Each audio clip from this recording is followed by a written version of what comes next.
바랍니다. 온종일 하나님을 예배함에 있어서 모든 성도들이 함께 기쁨으로 참여하기를 기도하시기를 바랍니다. 오늘 말씀은 사도 요한이 모든 영을 믿지 말고 그 영이 하나님께 속해 있는지 분별한 후에 시험한 후에 믿어라 이렇게 말씀하고 있습니다. 그리고 하나님 안에서 세상을 이기고 또 서로 사랑하자라고 우리에게 말씀을 하고 있습니다. 1절에 보니까 이 영이 하나님께 속한 것인지 시험하라. 영들이 어디에 속해 있는지 시험하라. 분별하라. 이렇게 말합니다.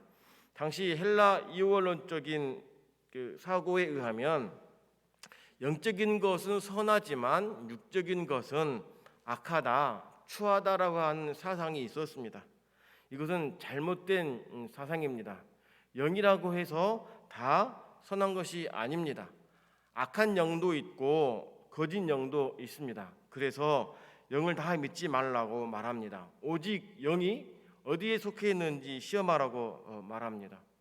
사실 이 가짜가 많이 등장하는데 특정 대상에 있어서 가짜가 많은 이유는 이것이 귀하고 비싼 것이기 때문입니다. 보석이 왜 비쌉니까?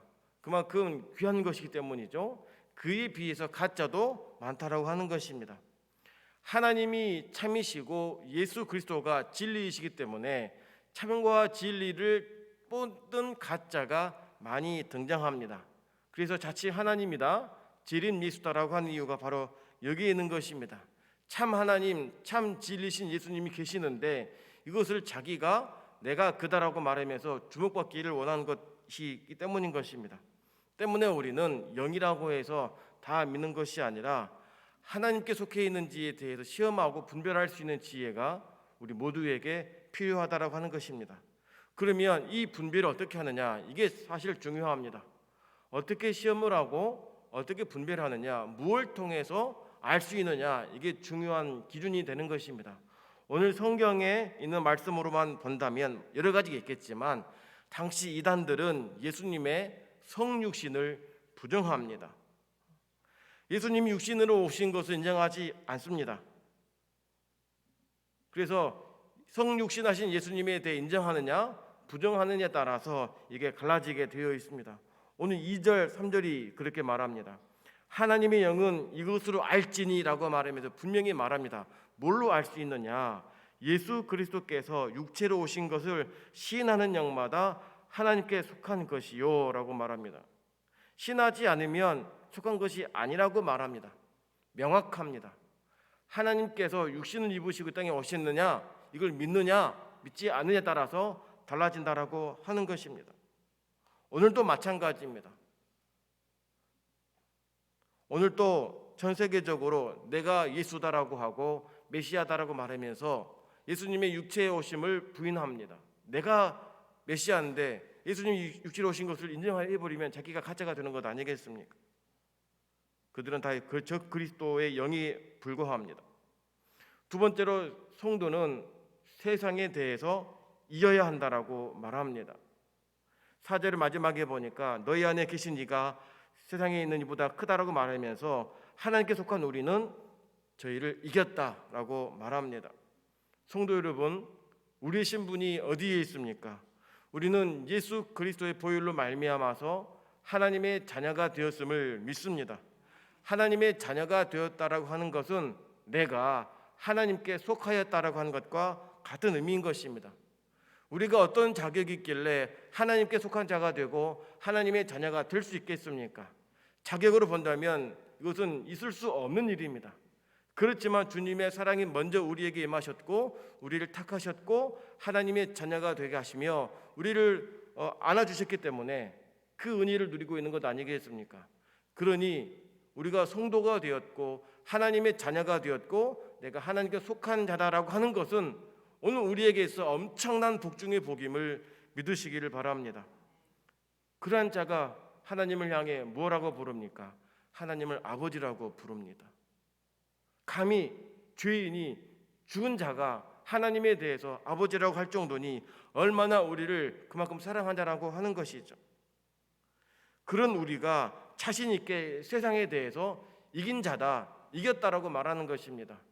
내 능력이 아니라 그리스도의 능력과 하나님의 권세로 말미암아 그에 속한 우리가 되었기 때문에 당당하게 이긴다라고 하는 것입니다. 세상에 있는 자들은 우리보다 큰 자가 많이 있습니다. 힘으로, 권력으로, 모든 것으로 큰 자가 많이 있지만 그보다 크신 분이 누구냐? 바로 전능하신 우리 하나님 아버지심을 믿으시기 바랍니다. 그 하나님이 내 아버지가 되고 나는 그분의 자녀가 되고 그분의 능력이 내게 임하기 때문에 육신으로는 우리가 감당할 수 없을지 몰라도 하나님 능력과 권능이 나로 말미암아 드러나게 될 때에 우리는 감당할 수 없는 하나님의 사람이 될 줄 믿습니다.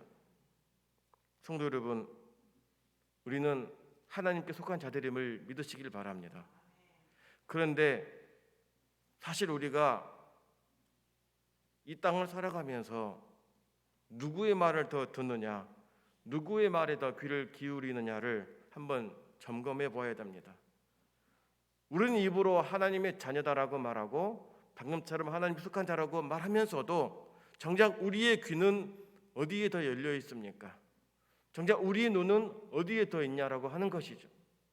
말은 그렇게 하면서도 아직도 세상의 그 화려함에 취해서 따라가고 있지 않는지, 세상의 그 말을 들으면서 그 말을 듣기 위해서 동부서정하고 있지 않은지 돌아보아야 한다고 하는 것입니다.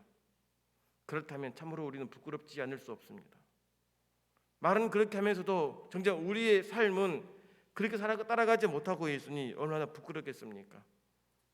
이 새벽을 통하여서 다시 한번 우리의 신발끈을 고쳐매고 우리 시선을 다시 바로하여서 하나님을 바라볼 수 있기를 축원합니다. 그래서 믿음의 주요 온전케 하시는 누구를 바라봐야 됩니까? 예수님을 바라봐야 할 줄로 믿습니다. 그래서 오직 주님만 바라보고 말씀에 순종하면 우리는 좌우로나 우로나 치우치지 않는 신실한 하나님 성도가 될 줄 믿습니다.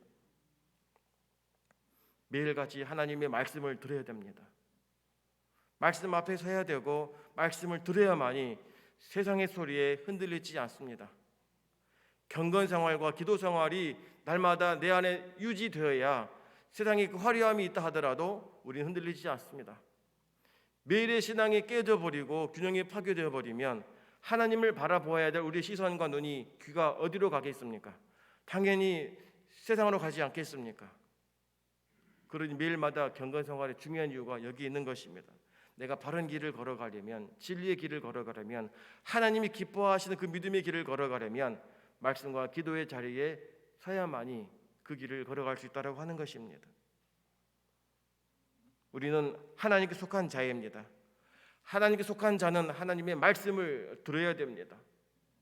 그래야만 우리가 흔들리지 않고 하나님 기뻐하시는 삶을 살 수 있는 것입니다.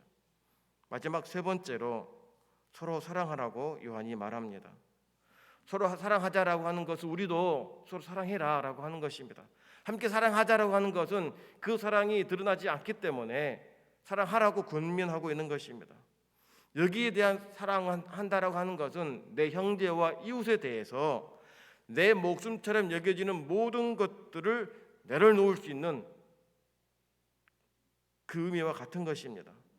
그러니까 사랑이 없으면서 하나님을 안다라고 말하고 사랑하지 못하면서 하나님 사랑한다라고 말하는 것은 있을 수 없다라고 하는 것입니다. 그게 가능하지 않다라고 하는 거예요. 사랑하지 않으면서 하나님을 안다, 사랑도 없으면서 하나님 사랑한다라고 하는 것은 있을 수 없었다라고 하는 거예요. 분명히 말합니다. 하나님 사랑한다면 내 이웃을 내 몸처럼 사랑할 수밖에 없게 되어 있습니다. 이게 순리인 것입니다. 이게 진리라고 하는 것입니다. 어제 TV를 보았는데 다들 아시는 내용도 있겠지만 한 치킨집 가게 사장 이야기가 나왔습니다. 어린 형제가 있는데 치킨을 너무 먹고 싶었어요. 5천 원밖에 없었는데 치킨집에 가서 5천 원어치 치킨을 좀 달라고 하니까 이 젊은 치킨집 사장이 자기 동생 같아서 돈 받지 않고 한 마리를 그대로 주었다고 합니다. 이것이 나중에 1년 후에 이것이 편지로 돼가지고 이게 이제 드러났는데 네티즌들이 이 사실을 보고서 너무 감동받아가지고 일명 돈줄 냈다고 합니다. 돈으로 혼냈다라고 하는 것이죠. 전국 각지에서 주문을 했는데 먹은 셈 치겠다 하면서 주문을 하더라는 겁니다. 그 소식을 들은 또 한 사람이 그 가게 가가지고 치킨 120마리를 주문을 합니다. 주문해가지고 어디로 보내느냐? 아동복지시설에 기부를 하는 거예요. 젊은 청년입니다. 그 사람도. 근데 그 사람이 부자냐? 또 그렇지 않아요. 음악을 취미로 하면서 자기도 알바하면서 생활하는 사람이래요. 이 120마리를 주문해버리면 자기 생활비의 절반이 날아갈 정도인데도 불구하고 그 마음을 드러내는 것입니다. 물론 그분들이 하나님 믿는지 믿지 않는지는 나오지 않기 때문에 모르겠지만 유추해 본다면 하나님의 사랑을 받은 자라면 기꺼이 그렇게 할 수 있는 너그러움이 있지 않은가 생각해 봅니다. 구절을 보면 하나님의 사랑이 우리에게 이렇게 나타났다 이렇게 말합니다. 하나님의 사랑은 숨겨져 있지 않습니다. 감추어져 있지 않습니다. 모든 사람들에게 명백히 보여졌습니다. 뭘 말합니까? 우리 하나님의 사랑은 베푸시는 사랑입니다. 우리 하나님은 베푸시는 분이십니다. 그 베푸심은 시켜서가 아니라 자발적입니다. 10절을 보니까 하나님의 사랑은 여기 있으니 우리가 하나님을 사랑한 것이 아니요 오직 하나님이 우리를 사랑하사입니다. 하나님의 성품 자체가 속성이 사랑 자체이기 때문에 누가 시켜서 우리를 사랑하신 것이 아니라 그분 자체가 자원하여 우리를 사랑한다라고 하는 것입니다. 그러면 왜 하나님이 이렇게 사랑을 베푸시는가? 하나님 자체가 사랑이신데 왜 그 사랑 우리에게 베푸시는가? 그 후반절입니다. 우리 함께 읽어볼까요? 10절 전체 읽어보겠습니다. 사랑은 여기 있으니 우리가 하나님을 사랑한 것이 아니요 오직 하나님이 우리를 사랑하사 우리 죄를 위하여 화목제로 그 아들을 보내셨습니다. 아멘. 우리 죄를 위하여 화목제로 그 아들을 보내신 것입니다.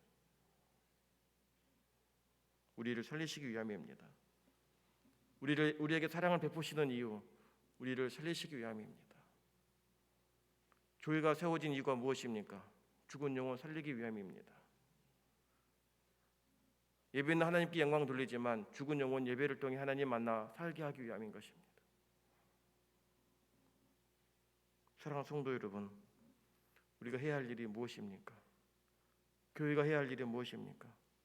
하나님으로부터 받은 사랑을 이제 이웃과 형제들에게 나누는 것입니다. 어제도 말씀드렸듯이 형제에 대해서, 이웃에 대해, 가족에 대해서 아직도 사랑의 마음 있지 아니하고 굳게 닫혀서 원망과 갈등 가운데 있습니까? 회개해야 할 일입니다. 인간적으로 용서하고 용납하는 일이 쉽지 않겠지만 우리 하나님은 이미 우리에게 그 사랑 베푸셨습니다. 우리가 죄를 지어 하나님의 마음을 아프게 했습니다. 아들 예수님을 죽게 한 장본인이 바로 저와 여러분 아닙니까? 그럼에도 불구하고 용서하시고 사랑하셨습니다. 그 사랑받은 우리라고 한다면 아직도 미움과 원망과 갈등 중에 있는 이웃과 형제에 대한 마음들을 너그럽게 해달라고 풀어달라고 기도해야 될 것입니다. 그래서 우리 교회와 성도의 가정에 사랑의 풍성한 교회가 되기를, 가정 되기를 주님의 이름으로 축원합니다. 함께 시간 기도하실 때에 오늘 복된 주일입니다. 온종일 예배할 때에 하나님 은혜가 넘치게 해달기를, 말씀의 능력이 임하기를, 말씀 증거하시는 목사님에게 성령의 은혜를 허락해 달라고 기도하시고 특히 다음 세대들에게 믿음 안에서 주님 바라보고 살아가게 해달라고 함께 다 같이 주의 이름 부르짖고 기도하겠습니다. 주여 주여 주여